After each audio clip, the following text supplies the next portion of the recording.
여러분 혹시 지금 여러분들 10,000원 갖고 있어요. 10,000원 갖고 있으신 분들 내가 저 1,000원 좀 주실래요? 커피 한 잔 좀 뽑아 먹게? 그럼 여러분들 저한테 1,000원 줄 거야 안 줄 거예요? 주죠. 줘요. 아이 10,000원 중에 1,000원은 괜찮아요. 근데 만약에 여러분들이 1,000억을 갖고 있어. 1,000억을 갖고 있는데 내가 나 좀 돈 좀 쓰게 100억만 달라 그러면 여러분들 100억 줄 것 같아 안 줄 것 같아요? 아 이거 쉽지 않아요. 1,000원하고 100억하고는 달라요. 1,000원하고. 그래서 돈이 많은 사람들은요. 아마 지금 여기 있는 분들 준다 그래도 막상 1,000억 갖고 있는데 내가 100억 달라면 못 줘요. 100억이 그게 남의 집 애 이름이에요.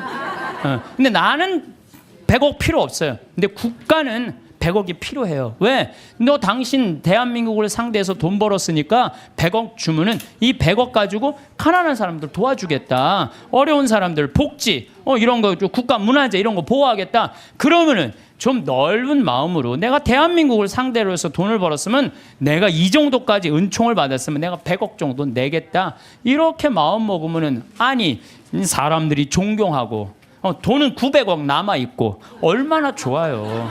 근데 사람은요 이상해요. 900억은 생각하지 않고 그 100억이라는 엄청난 돈 이것도 아까운 거예요. 그러니까 벌진 아일랜드에다가 그냥 갔다가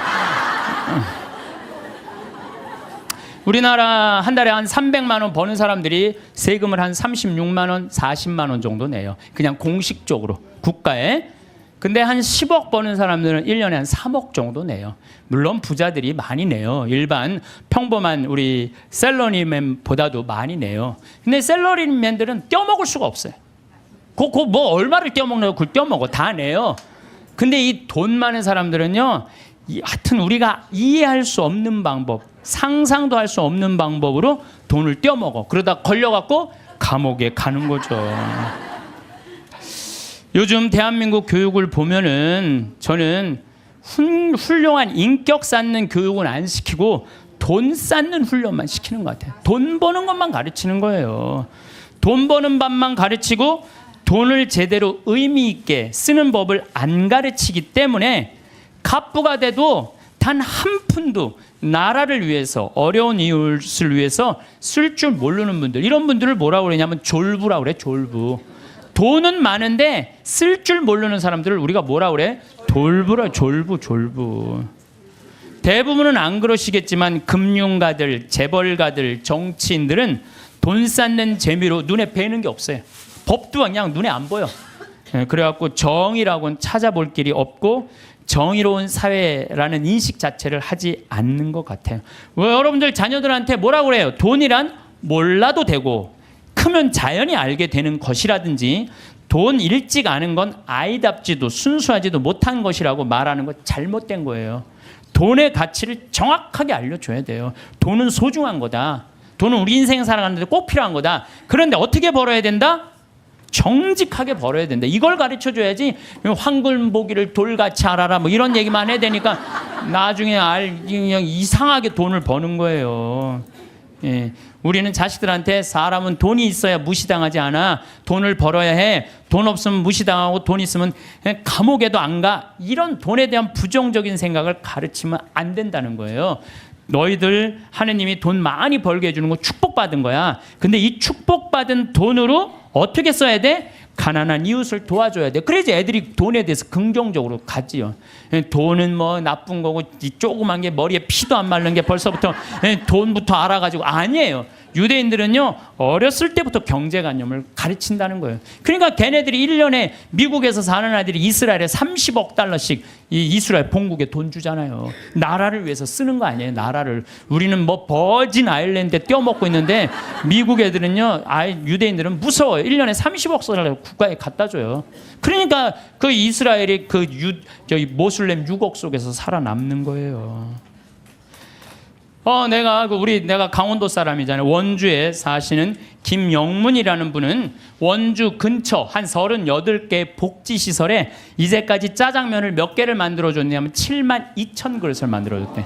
이 사람이 부자냐? 운전기사인데 한 달에 120밖에 못 벌었대요. 근데 그 월급의 일부를 나눠서 짜장면을 자기 쉬는 날 그래갖고 막 짜장면을 만들기 위해서 막 살림살이를 하니까 부인이 저게 딴 살림 차렸나 그럴 정도로 오해할 정도로. 그러니까 친구가 정육 좀 하는 친구는 뭐라 그래요? 야, 내가 너 그렇게 짜장면 어려운 사람들 고아원 양로원에 가서 봉사하는데 내가 고기는 내가 대주마. 심지어 문막에 있는 시각장애우들은 우리가 밀가루 봉헌하겠다. 이런 사람들이 하늘나라 통장에 잔고가 많은 사람들이에요. 반대로 엄청난 돈이 있으면서도 가난한 이웃 돌보지 않고 돈 더 많이 벌어보겠다고 벌진 아일랜드에다가 알지도 못하는 섬에다가 회사 차려서 세금 떼어먹는 사람들 많아요. 이런 사람들 세상 통장에는 잔고가 많을지 모르겠지만 하늘나라 통장에는 잔고가 하나도 없는 분들이에요. 세상 통장에 돈 많은 거 그거 아무 소용없어요. 그리고 난 진짜 싫어하는 게 뭐냐면 동전 모아 어려운 이웃 돕는 문화 싫어해요.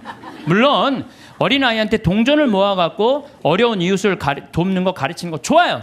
하지만 우리 문화 전체가 쓰다 남은 동전 가지고 어려운 이웃을 돕는다. 이건 정말로 나쁜 거예요. 내가 재산 중에 정말로 일부분을, 소중한 일부분을 떼어서 어려운 이웃을 도와준다고 할 때 그건 의미가 있는 거예요. 지금 이 시대는 하느님을 꽉 붙잡고 살아야 되는데 돈을 꽉 붙잡고 사는 사람들이 너무 많아요.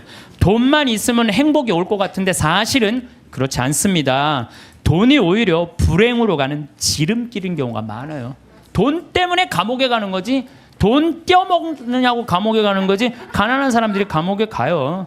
하늘나라 여건 있는 분들, 가슴에 이 여건 있는 분들 죽음을 맞이할 때도 씩 웃으면서 죽을 수 있는데 돈이 1조 원 있는 분들은 죽을 때 씩 웃고 못 죽어요. 1조 원을 쓰지도 못하고 내가 고스란히 남겨놓고 죽는데 웃고 지금 죽을 판이에요. 지금 내가 지금 더 살아갖고 저 1조 원 지금 누리고 살아야 되는데. 그래서 저는 죽음이라는 건 꼭 필요해요. 왜? 죽음은 만인 앞에 평등한 거예요.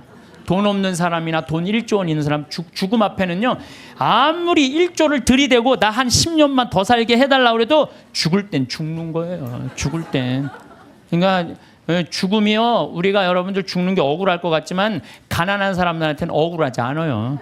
평등을 실현하는 좋은 기회예요. 평등을 실현하는 기회.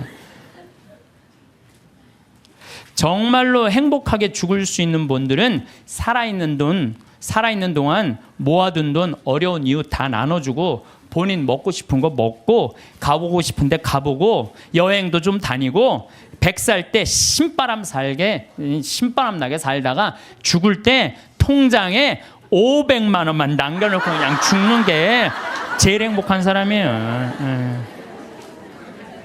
만약에 여러분들 모은 재산 써보지도 못하고 그대로 놔두고 죽잖아요. 그러면은요 자식들이 네가 더 갔느냐 내가 더 갔느냐 서로 싸우면서 원수돼서 안 만나는 경우 많습니다. 제가 장례식장에 뭐 초상이 나왔고 방문을 해서 가잖아요. 그러면은요 아니 본당 신부가 왔는데도요 상주들이 안 나와요. 그래서 내가 물어봐요. 왜 상주 어디 갔느냐? 저 뒤에서 지금 부주공 갖고 싸우고 있다고. 정말 답답한 일이죠. 답답한 일이에요. 우리 큰형님한테 들은 얘기인데 제가 잘 아는 분이 큰형님이 잘 아는 분이 평소에 아주 가난하고 검소했대요. 그래서 자식들이 부모한테 돈이 많이 있는지 몰랐대요. 근데 아버지가 돌아가셨는데 통장에 10억이 있더래요. 그 아버지가 가난하고 검소하고 통장에 10억 들어있는지 몰랐을 때는 형제들이 우애가 좋았대요. 근데 10억이 딱 통장에 들어오니까 큰아들이 딱 쥐고 안 나눠주더래요. 나눠준다 말만 하고 계속 안 나눠준 거야. 그러면서 이게 법정 싸움을 간 거예요. 그래갖고 다 원수가 돼갖고 서로. 그래갖고 이제 이 부동산 업자가 그 집을 정리하러 가봤는데 그 돌아가신 아버지 집을 정리하러 갔는데 에어컨도 떼어가고 텔레비전도 떼어가고 냉장고도 다 갖고 갔대요. 근데 안 갖고 간 게 아버지 영정사진하고 가족 사전만 정말로 먼지에 뒹굴더래요. 아무 의미가 없는 거예요. 그래서 여러분들 재산 남겨놓고 돌아가시는 거요 결코 똑똑한 일이 아니에요. 여러분들 재물이라는 거는요 잘 쓰면 복이지만 잘못 쓰면 독이 되는 거예요. 잘 쓰면. 그래서 여기 계신 분들 아유 신부님 그래도 돈벼락 한번 맞아 죽고 내가 돈벼락은 한번 맞아보고 죽고 싶은 분들 이런 분들 있을 거예요. 그런데 우리나라 돈벼락 맞은 재벌들을 내가 조사를 전부 다 해봤어요. 돈벼락 맞은 재벌가들 조사를 해보니까 그 유산 상속으로 법정 싸움 안 하는 재벌이 없어. 다 법정 싸움. 다. 여러분들이 아는데 다 하고 있어. 다. 근데 유일하게 안 하는 데가 LG만 안 한대. LG만. 나는 LG 사원이 아니에요. 그런데 LG 사원이 아닌데 그 보도에 보니까 부모님이 아주 가장 중요한 건 형제 우애다. 그래갖고 서로 그 구씨 집안들이 아주 잘하는 가장 대표적인 예라고 그러더라고요. 예. 여러분들 자식을요 아무리 돈이 많아도요 우애를 안 가르치고 돈만 먼저 가르치잖아요. 다 원수돼요. 그 무슨 소용이 있어요. 아무리 돈이 많으면 뭐해요. 사실 우리가 신부님 돈벼락 한번 맞아 봤으면 죽어도 여한이 없다고 그런 분들 있죠. 근데 사실 돈이 행복으로 연결된대요. 돈이 있으면 행복하대요. 돈이 있으면 행복하지 않겠어요? 근데 어떤 사람한테 돈이 있으면 행복하냐면은 평생 주식이나 복권으로 얻게 된 일확천금이 아니고 안정적으로 늘어난 사람들에게 돈이 행복을 준다는 거예요. 잘 버는 것도 중요하지만 쓸 줄 모르면 진정한 부자가 아니에요. 여기 계신 분들 정말로 돈벼락 한번 맞아보고 싶죠. 실제로 로또에 당첨된 분들 통계를 보면은 로또 당첨되고 나면은 행복할 것 같으냐? 완전히 행복이 찾아오느냐? 아니래요. 일단 로또에 당첨되면은 일이 술술 풀릴 것 같지만 갑자기 돈이 20억이 생기면요 주위에서 가만히 안 놔둔대. 사촌에 8촌 알지도 못하는 사람이 친척이라고 와갖고 돈 꿔달라 그러고 이 사람이 사업 제안하고 저 사람이 사업 제안하고 그리고 여기에 홀깃하고 저기에 홀깃해하고 다 날리고 나중에는 인터넷을 보세요. 아주 내가 이거 누구 이름 거명하기가 그래서 그런데 결국은 부부끼리도 헤어지고요. 애인끼리도 그냥 등 돌리고요. 돈이요 사람과 사람을 이어주는 게 아니라 사람과 사람을 끊어주는 게 돈이에요. 영국에 28억 당첨된 사람이 있었어요.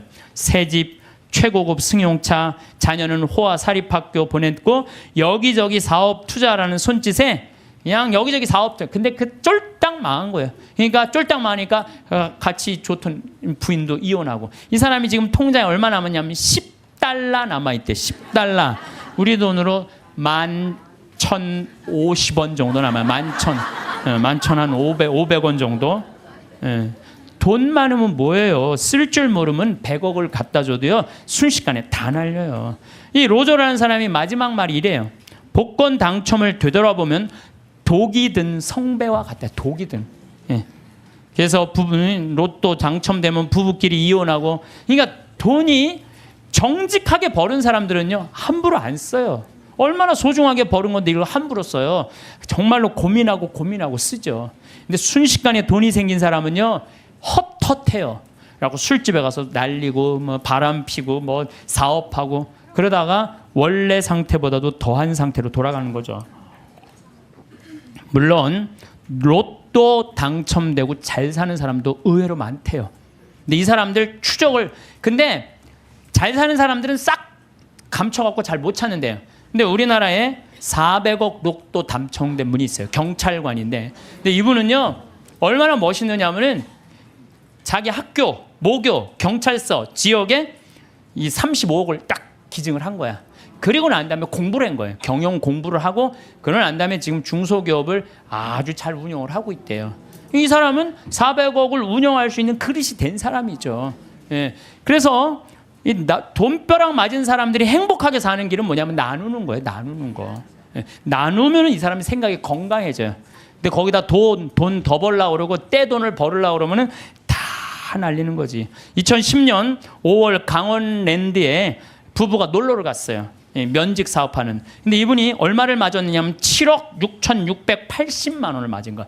로또 잭팟 맞은 거죠. 강원랜드에서. 근데 이 집이 빚이 있었대요. 근데 이 부부가 어떻게 했느냐면 이 돈을 전부 카이스트에 다 기증한 거예요. 카이스트. 왜? 이거는 우리가 노력해서 번 돈이 아니다. 이거 빚이 있었는데도 불구하고. 이야, 난 그 부부 정말로 멋있다고 생각해요. 왜? 저는 이렇게 생각해요. 그 돈으로 이 사람이 뭐를 했을지는 잘 모르지만은 그 돈 갖고 딴 거 하는 것보다 이렇게 딱 하면 다시 본 생활에 돌아와서 성실하게 살아요. 별 일 없이 그냥 열심히 살아요. 그게 행복한 거지. 그냥 여기 이제 돈벼락 맞고 싶은 분들 맞지 마세요. 이런 분들은 대한민국에도 큰일 하신 분들이지만은 하늘나라에도 공덕 쌓아 놓으신 분들이에요. 갑자기 많은 돈이 생기면요, 사람 미쳐요. 귀신이 쉬어요. 돈 귀신이 쉬어요.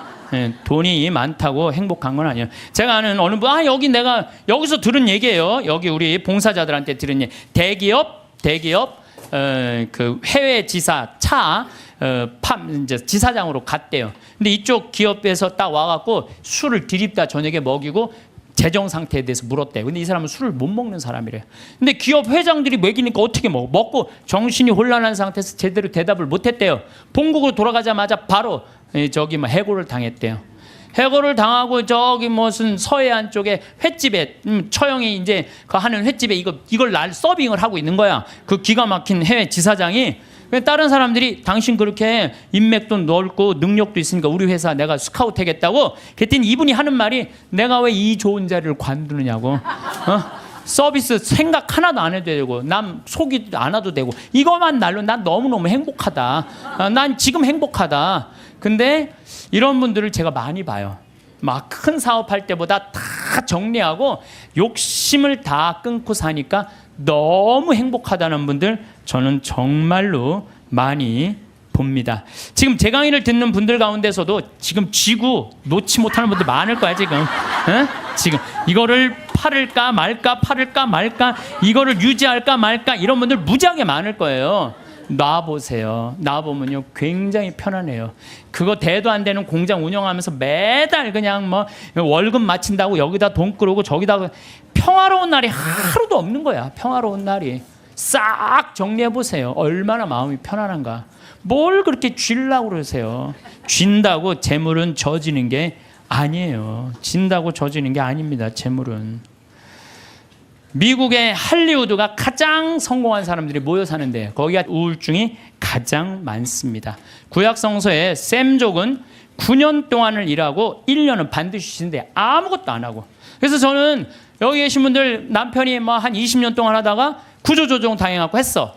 당신 빨리 나가서 돈 벌어. 이거 죽음으로 내보는 거예요. 당신 20년 동안 열심히 일했으니까 한 2년은 여행도 다니고 먹고 싶은 것도 먹고 하고 싶은 것도 하고 어디가 좀 피정도 하고 어디 학교도 좀 다니고 이러면서 재충전을 하는 사람들은 실패하지 않아요. 그런데 구조조정 당하자마자 뭘 해야 된다고 생각하고 가게 차리고 사업하는 사람들 거의 다 쫄딱망해요. 통계적으로 한 95%가 망한대요. 그러니까 서두른다고 되는 일이 아니에요. 조금 여유 있게 살아가면요 덜 쓰면 되지. 뭘 그렇게 많이 쓰려고 그래요. 집에서 14장 3절에 보면 인색한 자에게 재물이 무슨 소용이 있으며 수존노가 돈을 가지고 무엇하랴. 여러분들 인색한 사람한테 돈이 있으면 뭐예요? 수존노한테 돈이 있으면 안 쓰면 그 돈은 죽은 돈이에요.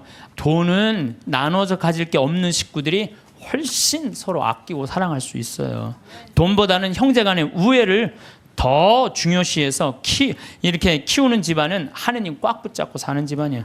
돈은요 남한테 빌리러 다니지만 않을 만큼만 있으면 돼요. 또 넉넉하게 있다 하더라도 자식들이나 부모 형제들끼리 돈 하면서 사는 게 아니고 하느님 나라 영광 위해서 또 하느님을 위해서 쓰면 돼요. 돈 없으면 안 쓰면 돼. 안 쓰면. 저는 아울렛이 뭔지를 몰랐어요. 아울렛이 뭔지를 몰랐는데 내가 이제 강원도 평창 이제 강의 들어왔다 나갔다 하는 동안 뭐 여주 쪽에 엄청나게 큰 아울렛이 있더라고요. 그러고 가다가 저 양복 강의할 때 양복 없으면 양복 한번 사러 가자. 양복 딱 들어갔는데 웃돌이 하나를 골랐는데 200만 원 하나에. 그래갖고 내가 딱 접어두고 가자. 그래갖고 문정동 아울렛에 가갖고 50만 원을 가지고 그거 거기서 산 거예요. 양복 두 벌. 내가 평화방송에서 찍는 게 거기서 산 거예요. 양복 두 벌에 바지 4개.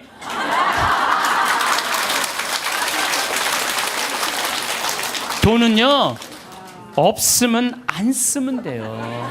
안 쓰면 돼요. 없는데 쓰려고 그러니까 고통스러운 거예요. 집에서 18장 33절에 내 지갑 속에 아무것도 없으면서 꾼 돈으로 잔치를 벌이다 거지가 되지 마라. 그것은 사실 자신의 생명을 거스르는 행동이다. 그러니까 여러분들, 돈이라는 건요, 우리가 너무 나쁘다고 생각할 필요도 없고 너무 좋다고 생각할 필요도 없어요. 내가 돈의 노예가 안 되고 돈을 내가 부리는 주인이 돼야 돼요. 저는 돈만 모아놓았다가 한 푼도 못 쓰고 죽는 사람들 많이 봤어요. 뼈 빠지게 돈 모았다가 하루아침에 사기당해서, 나는 죽는 사람은 덜 억울해. 살아있는데 사기당해갖고 그냥 한 푼도 못 쓰고 쫄딱 망하는 사람들, 그런 사람들 보면요 정말로 저도 가슴이 아파요. 그분들 땅을 치고 통곡합니다. 먹고 싶은 거 안 먹고, 보고 싶은 거 안 보고, 다니고 싶은데 안 다니는데 그 돈을 어떻게 모은 돈인데 이 돈을 사기치느냐고. 때는 이미 늦어요. 때는 이미 늦어요. 여러분들, 사기당하기 전에 쓰세요. 예. 우리 삶이 언제 끝날지 모르잖아요. 나중에 돈 벌면 내가 어려운 이웃과 하느님께 봉헌해야지 하는 사람들 끝까지 아무것도 못해요. 나중에 돈 벌면 한다는 사람 끝까지. 나는 나중에 보자는 놈 하나도 안 무섭고, 나중에 하느님한테 봉헌하겠다는 사람 하나도 안 믿어요. 내가 본당 신부할 때 정말로 잘 먹고 잘 살 때는 성당 찾아오지도 않아요.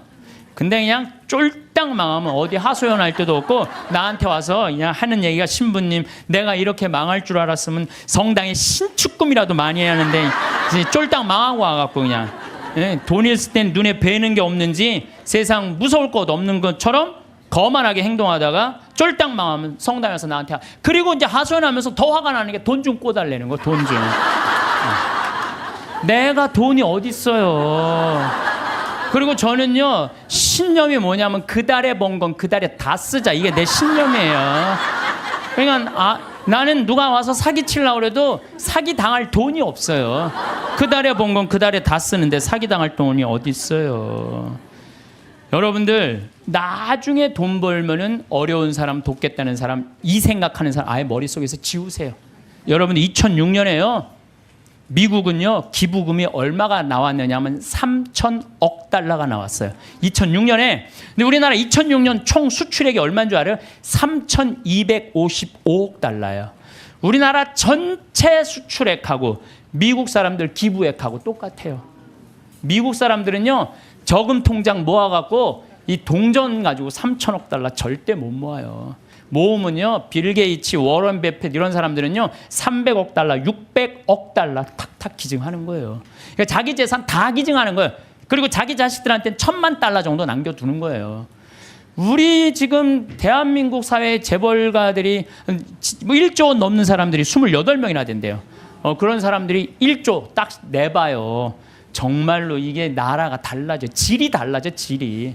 근데 그냥 그 1조 그것 그중에 1, 2천억 그냥 내기 싫어갖고 그냥 벌진 아일랜드에다가 대고 그냥. 아유. 대한민국 사람들이요 한국 사람 상대로 해서 돈 벌었으면 한국에다 돈 내놔야지. 왜 돈을 빼돌려요? 여러분들 20년 전에 그리스라는 나라는 우리나라보다 훨씬 잘 살았어요. 근데 지금 그리스 쫄딱 망했어요. 내가 가보면요 그리스 사람들이 노숙자들 엄청나게 많아요. 예. 왜 쫄딱 망했어요? 그렇게 잘 사는 나라가 부자들이요 세금 다 해외로 빼돌린 바람에 그 나라 망한 거예요. 나라가 없으면은요 돈이 아무리 많아도 소용없어요. 나라가 없으면 국민들이 돈이 없는데 그 사람 돈 벌 수 있겠어요? 나라가 잘 살아야지 부자들도 잘 사는 거예요. 세금을 내야지. 왜 떼먹어요? 왜 떼먹어? 나는 요즘 뭐 버진 아일랜드 여기다가 조세 피난처 만들어 놓고 세금 떼어먹는 사람들 이렇게 보면은 왜 루카복음 12장 16절부터 21절까지가 생각나는지 몰라. 이게 무슨 얘기 나오냐면 부자가 소출이 너무 많았어. 그랬더니 고민해요. 이 많은 소출을 어떻게 할까? 그래. 내가 창고를 헐고 더 큰 창고를 줘서 내가 거기다 소출을 다 넣고 영혼에게 말하리라. 영혼아 걱정하지 마라. 너 먹을 거 많으니까 몇 년 동안 푹 쉬어라. 그랬더니 하느님이 와서 뭐라 그래? 아니다. 네가 좀 하늘나라에서 푹 쉬어야 되겠다. 네가 오늘 죽는 날이다. 너한테는 넉넉하면서도 하느님 나라를 위해서 가난한 너는 오늘 죽는 날이다. 여러분들 돈이 아무리 많으면 뭐예요? 오늘 죽으면요 아무 소용이 없어요. 나는 창고를 져서 거기다가 쏟아넣는 그 이 부자나 버진 아일랜드에다가 그 몇백억 대고 갖다 놓고 영혼아 걱정하지 말아라. 내가 버진 아일랜드에다 내가 돈 넣어놨으니까 너 오래 살아라. 오래 살기 쉽지 않아요. 세금을 내야지 왜 세금을 안 내요? 하다못해 예수님도 세금 냈어요. 마태복음 17장 24절을 보면요. 가파르나움 갈릴레아 호수의 바로 위에 가파르나움 성전이 있어요. 그러니까 베드로한테 사람들이 물어봐요. 가파르나움 성전 사람들이 니네들 왜 성전세를 안 내냐? 근데 성서를 보면 베드로는 역시 똑같아요. 일단 낸다고 우겨요. 낸다 우리. 성서를 보면 굉장히 웃겨요. 낸다 우리. 그리고 이제 예수님한테 가서 물어봐요. 예수님 성전세 내려는데 어떻게 하면 좋으냐고. 그랬더니 예수님이 너 가서 물고기 잡으면은 그 물고기 입에 한 스타테르가 있을 것이다. 그거 내라. 스타테르는요 그리스로 은하 한 입인데 그거는 돈이 얼마냐면 우리 이 대한민국 지금 기초 아주 최저 하루 근로비의 4배 그러니까 16만 원 정도 되는 거예요. 우리가 3만 7천 원인가 3만 8천 원이가 하루 아주 최저 임금이거든요. 그러니까 16만 원 되는 걸 아니 예수님도 낸 세금을 아니 왜 안 내냐 이거예요. 이 성서를 난 이거 성서를 보면서 여기서 깨달은 진리가 있어요. 사소한데 목숨 걸지 말아라. 예수님도 지금 가장 큰 일은 뭐야? 하늘나라를 위해서 이 예루살렘에 올라가고 십자가 못 박혀 돌아가셔야 돼. 근데 그 세금 안 낸다고 우기면은요 아예 유대인 취급도 못 받아요. 그거 16만 원 뭐 많이 돈 드느냐? 그리고 그냥 스타테로 낸 거예요. 사소한데 목숨 걸지 말라는 거예요. 자기 재산이 1조 원이나 되는데 그거 한 1,000억, 2,000억 내는 게 뭐가 아까워? 1,000억, 2,000억 내도 얼마가 남아요? 8,000억이 남아요. 8,000억. 아니 그 8,000억은 생각하지 않고 그 2,000억이 아깝다고 그걸 안 내갖고 감옥에 지금도 감옥에 간 사람 있잖아. 며칠 전에 어젠가 그제 갔잖아요 감옥에. 그 많은 돈을 가지고도 왜 감옥을 가요? 내면 되지. 왜 사소한데 목숨 거냐 이거야. 내 얘기는 그냥 통 크게 내면 되지. 저는 부자들은 하늘나라 들어가기가 낙타가 바늘구멍 뚫고 지나가는 것보다 힘들다고 한 예수님 말 저는 이해가 돼요.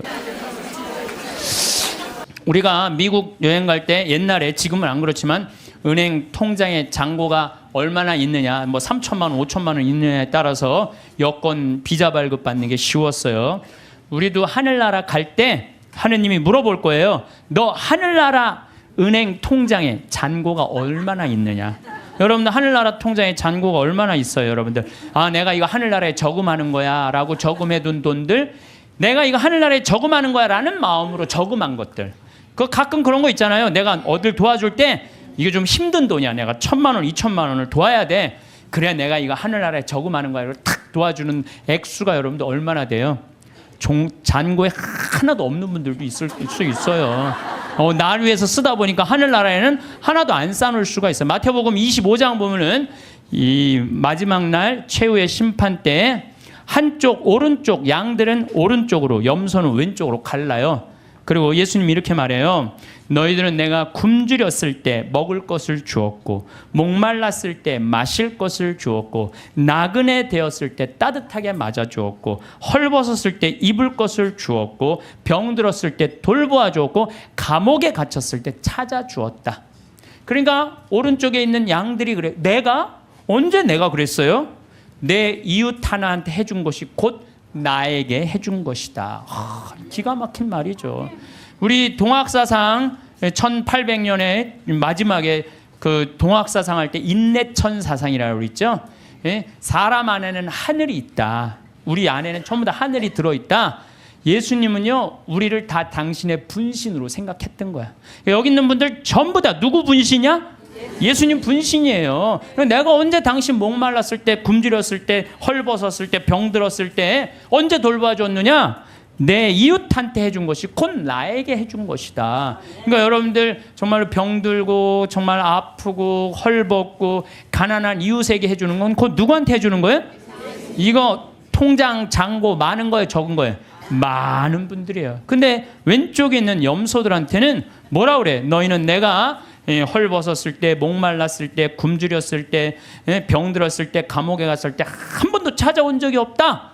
내가 언제 주님인 줄 알았으면 우리가 찾아갔는데 언제 주님께서 그러셨느냐고. 내 이웃에게 해주지 않은 것이 곧 내게 해주지 않은 것이다. 여기 계신 분들 가운데 무료 급식에 참여하시는 분들, 감옥, 교도소 봉사하시는 분들, 병원, 내가 병원 봉사자들한테 강의 많이 다녀. 여의도 뭐 순복음병원, 여의도 교회, 여의도만 나오면 순복음이 나오네. 여의도 성모병원, 강남 성모병원, 뭐 인천병원, 이렇게 내가 봉사자들한테 강의 많이 다녔거든요. 근데요, 병원의 봉사자들이 200명, 300명 돼요. 우리 천주교 교우들이. 이분들 다 뭐 하는 거예요? 하늘나라의 통장에 잔고가 가득 있어요. 하느님을 내가 꽉 붙잡고 있고 내 삶 전체가 하느님께 봉헌된 분은, 지난번에 우리 최재용 신부님 어머니처럼 93살에 돌아가실 때 아들 손을 잡고 어떻게 돌아가실 수 있다고 씩 웃으면서 돌아가실 수 있어요. 그래서 그 죽음이 아니고 새로운 삶으로 옮아가는 여정일 뿐이에요. 우리 인간은 참 죽음을 많이 두려워하는데 죽음은 결코 무서운 게 아니에요. 새로운 삶으로의 변화죠. 지금은 미국이 자유여행이 많이 되잖아요. 근데 옛날에는 미국에 여행 가려고 그래도 까다로웠어요, 안 까다로웠어요? 까다로웠어요. 미국에 가려고 그러면은 옛날에 미국 비자 발급 받으려면은요, 통장에 잔고가 얼마 있느냐, 너 갔다가 돌아올 수 있는데 보증인이 있느냐, 이런 거 다 물어봤어요. 또 막상 요즘은 미국에 이렇게 제가 로망 칼라를 차고 이제 미국 강의하러 갈 때 거기 여권 심사하는 데서 꼬치꼬치 물어요. 왜 왔느냐고. 그래서 강의하러 왔다. 도라는 갈 거냐? 나 한국에 갈 거다. 며칠 머물 거냐? 뭐 10일 머무를 거다. 정말로 까다롭게 물어보더라고요. 여러분들 만약에 하늘나라에 막 들어가려고 그럴 때 이 베드로 성인이 물어볼 거예요. 너 성당은 열심히 다녔느냐? 또 가난한 이웃은 잘 돌보았느냐? 회개는 많이 했느냐? 하늘나라 열쇠 쥐고 있는 분이 다행히 베드로라 정말로 다행이에요. 이 베드로 성인이 좀 허술해요. 베드로 성인이 만약에 바오로 사도가 열쇠를 갖고 있었으면요, 저를 포함해서 여기 있는 분들, 들어갈 수 있는 분들 거의 없어요. 바오로 사도는 신약성서 27권 중에 13권을 쓴 사람이에요. 얼마나 똑똑한 사람인지 몰라요. 그 똑똑한 사람들이 여러분들한테 따지면 여러분들 뭐 말 대꾸 제대로 할 수 있을 것 같아요? 못해요. 그냥 얼버무리다가 그냥 이거 자격 없네 그리고 그냥 딴 데로 보낼 거예요. 그나마 우리 베드로 사도, 참 베드로 사도는요 재밌어요. 베드로 사도는 거의 성서 글을 쓰지 않았어요. 써도 신약 성서에 2권, 베드로 전서, 후서. 근데 얼마나 웃기냐면은 베드로 전서 5장, 후서 3장. 아주 간단하게 썼어요. 아주 간단하게. 뭐 베드로 성인이 쓴 건지 아니면 제자들이 쓴 건지 몰라도 그것도 베드로 전서를 읽어보면 너무 재밌어요. 어떻게 재밌느냐면은 예수님이 베드로 사도한테 너는 반석이다. 내가 내 위에 내 교회를 세우겠다 그랬죠? 그래서 이 베드로 성인은요 돌에 대한 게 굉장히 관심이 많았던 것 같아요. 그래서 이 베드로 사도 예수님 표현하는 걸 보면은 사람들에게는 버림을 받았지만 하느님께 선택된 값진 돌이란 돌 얘기만 해요. 베드로 전서를 보면은 내가 시온에 돌을 놓는다. 선택된 값진 모퉁이 돌이다. 이 돌을 믿는 이는 부끄러운 일을 당하지 않을 것이다. 집 짓는 이들이 내버린 돌이 그 돌이 모퉁이의 머릿돌이 되었네. 돌 얘기만 해. 돌 얘기만 베드로 사도는. 근데 이 베드로 사도가 하늘나라 열쇠를 쥐고 있긴 있는데 허술하다는 이야기는요. 예수님께서 이제 예루살렘으로 올라가면서 그 이제 올라가는 길에 얘기를 해요. 나는 너에게 내 교회를 세우겠다. 그리고 그 얘기 하시자마자 뭐라고 그러냐면 나는 예루살렘에 올라가면은 순환을 당하고 죽을 것이다. 그랬을 때 베드로가 뭐라고 그러냐면 아이코 맙소사, 그런 일은 결코 일어나지 않을 것입니다. 내가 당신 지키겠다 이거예요.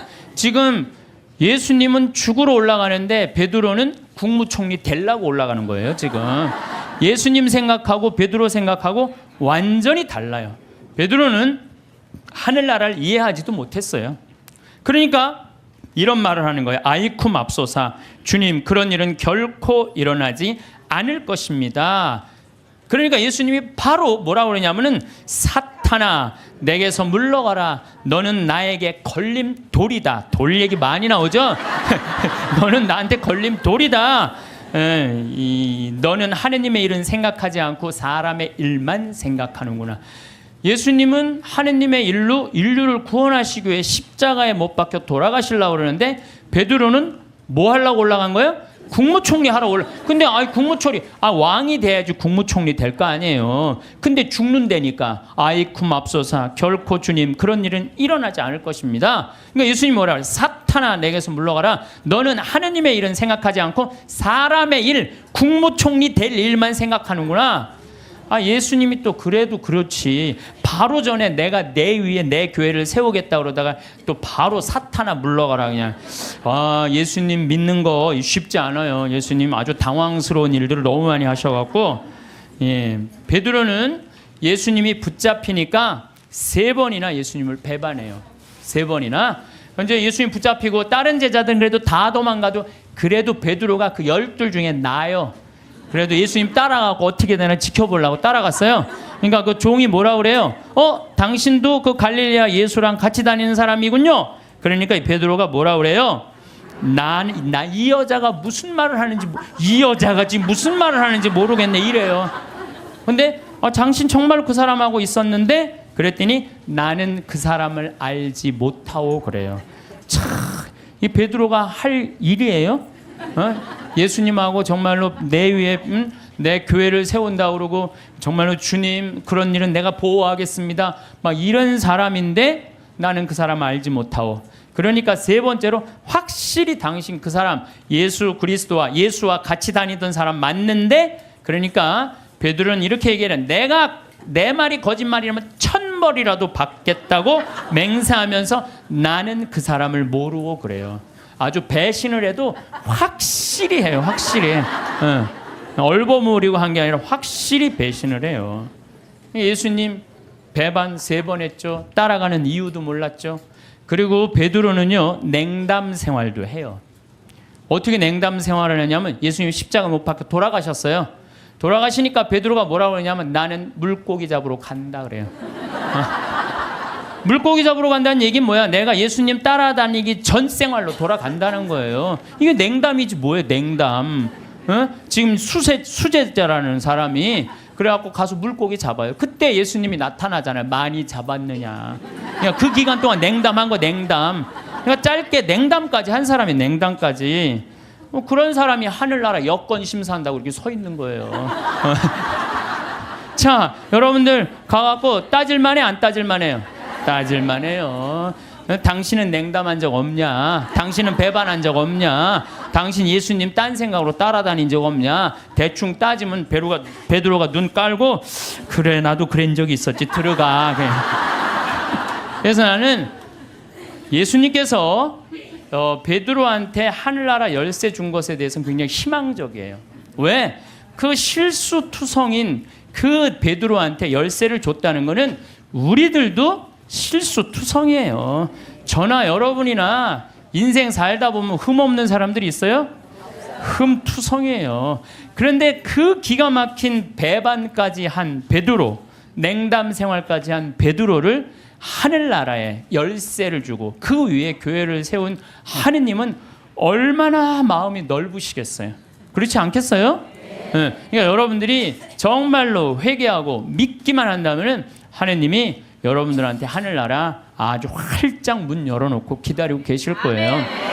근데 문제는 베드로는 마지막에 어떻게 했느냐? 마지막에요 바티칸 지금 그 베드로 성전이 언덕이거든요. 거기에 십자가에 제대로도 아니고 거꾸로 못 박혀서 죽었어요. 내가 어떻게 감히 스승님하고 똑같이 똑바로 매달려 죽느냐라는 그럴 자격 없다. 거꾸로 얼마나 고통스럽게 해서 피가 거꾸로 몰리는 건데, 그러니까 마지막에 정말로 하느님 증언을 확실하게 하고 갔죠. 베드로만 그런 게 아니야. 다 두고 도망간 제자들, 그러니까 12사도가 요한 사도만 빼놓고 다 목숨 순교를 하고 죽어요.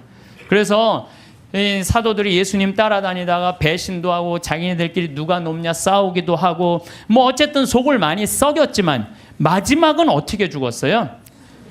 은총지휘 속에 죽었다는 얘기예요. 은총지휘 속에 하느님을 증거하다가 마지막에 죽었다는 거예요. 그래서 여러분들도 죽을 때 가장 잘 죽는 게 중요해요. 죽을 때 죄악 속에서 죽으면요, 그건 회개의 기회가 없는 거예요.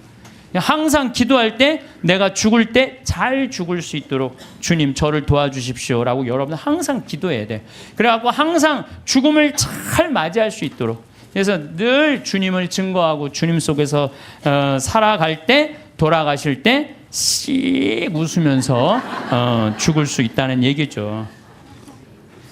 많은 사람들은 풍요로운 삶을 꿈꿉니다. 아마도 우리 모두가 그러할 것입니다. 하지만 돈이라는 단어를 떠올릴 때 마음속에서 일어나는 감정은 사람마다 참 다릅니다. 어떤 분들은 안도감을 느끼고 어떤 분들은 묘한 긴장감을 느낍니다. 또 어떤 분들은 복잡한 감정의 소용돌이 속에서 스스로도 설명하기 어려운 무언가를 경험합니다. 돈은 그 자체로 좋은 것도 나쁜 것도 아닙니다. 돈은 단지 우리의 삶을 돕는 도구일 뿐입니다. 하지만 이 도구를 어떻게 바라보고 어떤 감정으로 대하느냐에 따라 우리의 삶은 완전히 달라질 수 있습니다. 똑같은 금액의 돈이라도 누군가에게는 안정과 기쁨의 원천이 되고 누군가에게는 끊임없는 불안과 걱정의 씨앗이 되기도 합니다. 이런 차이는 바로 돈과 맺는 관계의 질에서 비롯됩니다. 우리는 사람과 좋은 관계를 맺기 위해 노력하지만 정작 우리 삶에서 중요한 역할을 하는 돈과는 어떤 관계를 맺고 있는지 깊이 생각해 본 적이 드뭅니다. 오늘은 돈과 좋은 관계를 맺고 진정한 풍요로움을 누리는 방법에 대해 이야기해 보려 합니다. 돈을 대하는 우리의 태도를 살펴보면 크게 두 가지 경향을 발견할 수 있습니다. 하나는 돈을 최대한 많이 모으고 쌓아두려는 태도입니다. 이런 태도의 밑바닥에는 혹시 모를 미래에 대한 불안감이 자리 잡고 있습니다. 충분히 이해할 수 있는 마음입니다. 우리는 예측할 수 없는 일들을 겪어왔고 대비의 중요성을 알고 있으니까요. 하지만 이런 태도가 지나치면 역설적인 상황이 벌어집니다. 돈을 많이 모을수록 잃을 것에 대한 두려움도 함께 커집니다. 통장의 숫자는 늘어나는데 마음의 평화는 오히려 줄어드는 것입니다.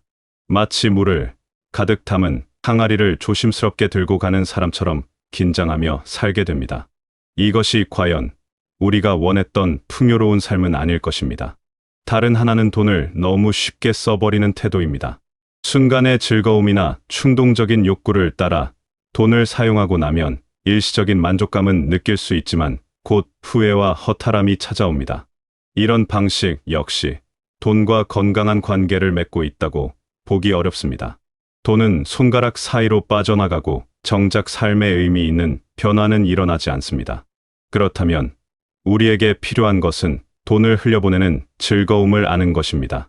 여기서 흘려보낸다는 말은 무분별하게 쓴다는 의미가 아닙니다. 돈을 가치 있는 곳에 사용함으로써 그것이 우리 삶에 의미 있는 무언가로 변화하도록 하는 것을 말합니다. 물은 흐를 때 생명력을 지닙니다. 고여있는 물은 썩지만 흐르는 물은 맑고 깨끗합니다. 강물이 바다로 흘러가듯 돈도 움직일 때 진정한 가치를 발휘합니다.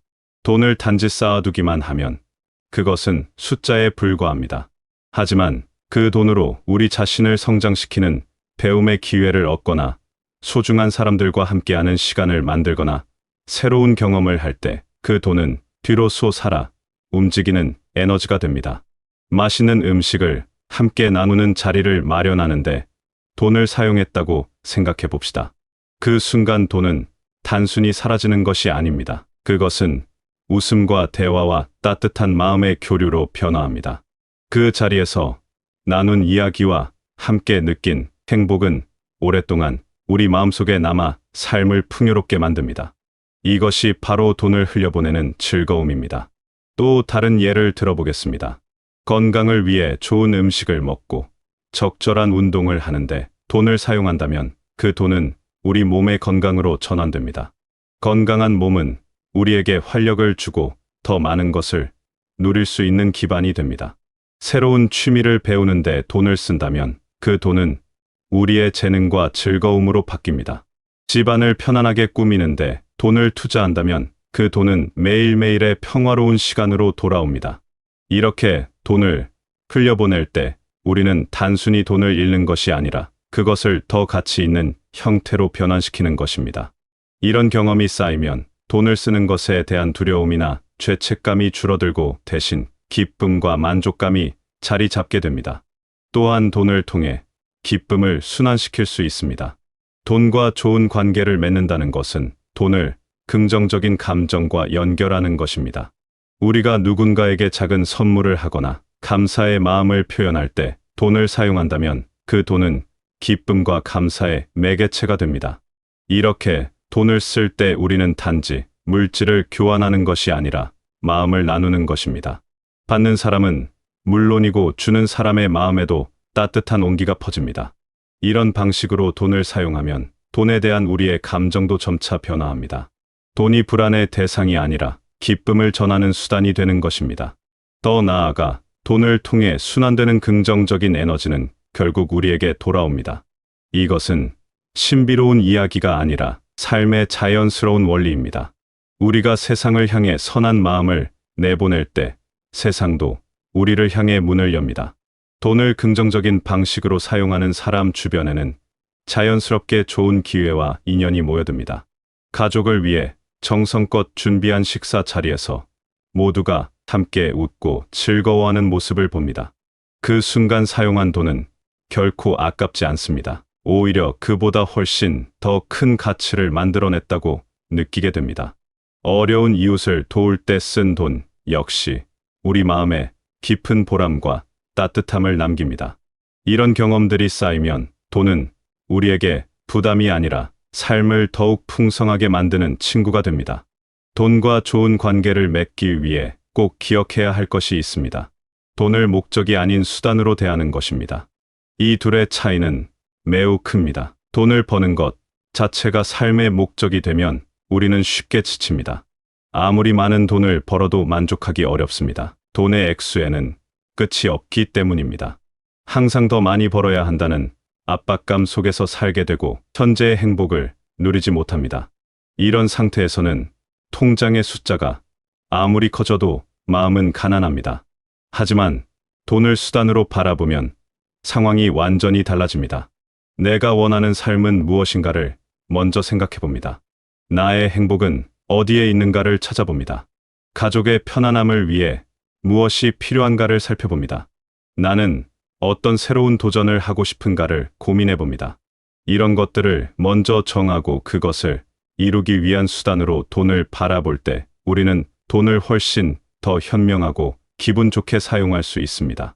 건강을 유지하는 것이 중요하다고 생각한다면 좋은 음식을 먹고 적절한 운동을 하는데 돈을 사용하는 것이 가치 있습니다.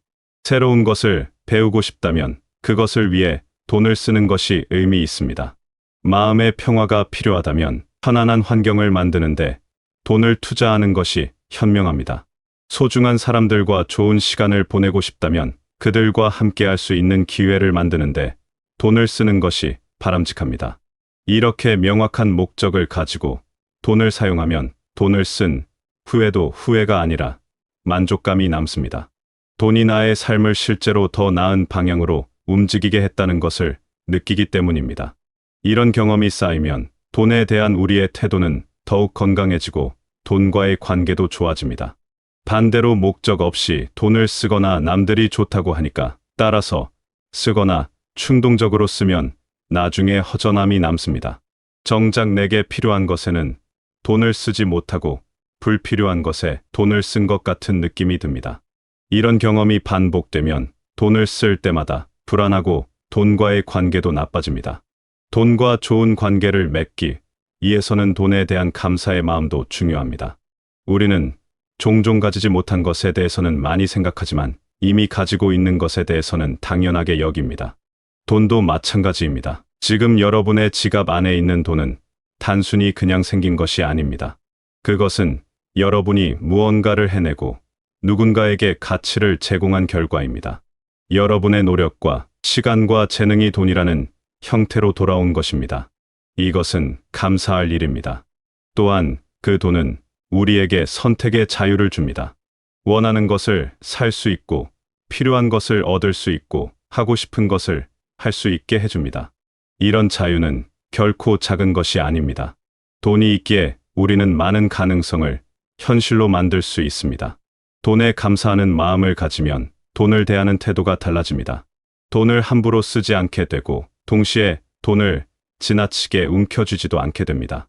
감사하는 마음은 자연스럽게 돈을 소중히 여기면서도 적절하게 사용하는 균형 잡힌 태도로 이어집니다. 아침에 눈을 뜨고 오늘 하루를 살아갈 수 있는 것에 감사하듯이 우리 삶을 지탱해주는 돈에도 감사할 수 있습니다. 이런 마음가짐은 돈을 바라보는 우리의 시선을 근본적으로 바꿔놓습니다. 돈이 스트레스의 원인에서 감사의 대상으로 변화하는 것입니다. 풍요로운 삶은 단순히 많은 돈을 가지는 것과는 다릅니다. 진정한 풍요로움은 돈을 통해 우리가 얼마나 의미 있는 경험을 하고 얼마나 행복한 순간을 만들어내느냐에 달려 있습니다. 통장에 큰 금액이 있어도 그것을 사용할 줄 모르거나 사용하는 것을 두려워한다면 그 돈은 우리에게 풍요로움을 주지 못합니다. 반대로 많은 금액은 아니더라도 그것을 가치 있게 사용할 줄 안다면 우리는 충분히 풍요로운 삶을 누릴 수 있습니다. 돈과 좋은 관계를 맺는다는 것은 결국 돈을 우리 삶의 주인으로 만드는 것이 아니라 우리 삶을 더 좋게 만드는 협력자로 여기는 것입니다. 돈을 불안의 근원이 아니라 삶을 돕는 고마운 도구로, 그리고 좋은 친구처럼 대할 때 우리는 돈을 훨씬 더 잘 활용할 수 있게 됩니다. 이런 태도의 변화는 하루아침에 일어나지 않습니다. 오랜 습관과 생각의 패턴을 바꾸는 것은 시간이 필요한 일입니다. 하지만 조금씩 의식적으로 노력한다면 반드시 변화는 찾아옵니다. 오늘부터 돈을 쓸 때 잠시 멈추어 생각해 보십시오. 이 돈이 나의 삶에 어떤 의미를 더할 것인지를 생각해 봅니다. 이 돈의 사용이 나에게 기쁨을 줄 것인지를 살펴봅니다. 이 돈으로 누군가와 좋은 마음을 나눌 수 있는지를 고민해 봅니다. 이렇게 의식적으로 생각하면서 돈을 사용한다면 여러분은 이미 돈과 더 좋은 관계를 맺기 시작한 것입니다. 그리고 돈을 벌었을 때도 잠시 멈추어 감사해 보십시오. 이 돈이 내게 오기까지 내가 무엇을 했는지를 되돌아봅니다. 이 돈이 내게 어떤 가능성을 열어주는지를 생각해 봅니다. 이런 생각을 하면서 돈을 받아들인다면 돈은 여러분에게 부담이 아니라 축복으로 느껴질 것입니다. 돈과 좋은 관계를 맺으면 신기한 일들이 일어납니다. 같은 금액의 돈이라도 더 큰 만족감을 줍니다. 돈을 쓸 때 죄책감이나 불안감 대신 기쁨과 평화를 느낍니다. 돈을 벌 때도 억지로 하는 것이 아니라 내가 제공하는 가치에 대한 정당한 보상으로 받아들이게 됩니다. 또한 돈과 좋은 관계를 맺으면 돈에 대한 집착에서 벗어날 수 있습니다. 역설적이게도 돈을 덜 집착할수록 돈은 더 자연스럽게 우리 곁에 머뭅니다. 우리가 돈을 건강하게 사용하고 순환시킬 때 돈은 다시 우리에게 돌아오기 때문입니다. 돈이 흐르는 곳에는 생명력이 생깁니다. 돈을 막아두고 움켜쥐면 에너지가 정체되지만 돈을 적절히 사용하고 순환시키면 새로운 기회와 가능성이 열립니다. 이것은 자연의 이치와도 같습니다. 강물이 흘러야 생명이 자라나듯이 돈도 흘러야 풍요로움이 생겨납니다. 여러분의 삶에서 돈이 두려움의 대상이 아니라 감사의 대상이 되기를 바랍니다. 돈이 여러분을 지배하는 것이 아니라 여러분이 돈을 지혜롭게 다루는 주인이 되기를 바랍니다. 돈을 통해 여러분이 원하는 삶을 만들어가고 여러분이 사랑하는 사람들과 기쁨을 나누며 여러분 자신의 성장과 행복을 위해 의미 있게 사용하기를 바랍니다. 풍요로움은 멀리 있지 않습니다. 그것은 바로 지금 여러분의 손안에 있는 돈을 어떻게 바라보고 어떻게 사용하느냐에 달려 있습니다. 돈과 좋은 관계를 맺으면서 매일매일 작은 기쁨을 누리고 의미 있는 경험을 쌓아가며 진정으로 풍요로운 삶을 살아가시길 바라겠습니다.